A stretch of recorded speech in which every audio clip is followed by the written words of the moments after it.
UGRAP is an acronym. It stands for Undergraduate Research Apprentice Program. It is one of several of our summer pipeline programs. This particular program targets college students across the United States to come in and do 8-week research with our faculty members here at LSU Health Shreveport. We think it's very important to provide the early exposure to those students from underrepresented minority populations. It provides an early exposure for them to gain some skills, communication skills, research skills that we hope will be beneficial when they're applied to our educational programs, whether it's medical school, School of Allied Health Professions, or graduate studies.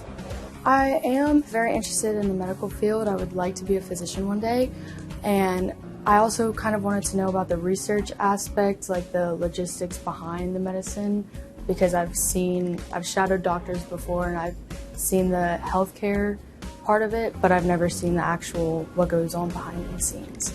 I think it's very interesting, and I think you get a lot of exposure to many different kinds of things that you wouldn't expect to get.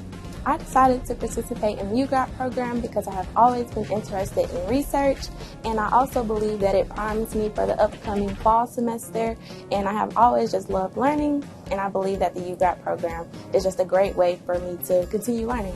I'm very interested in encouraging the next generation scientists, and I think our research interest would be interesting to these young people. It is a great learning environment. Research can be very intimidating at first, but all the researchers and mentors really provide a learning environment that makes you want to ask questions.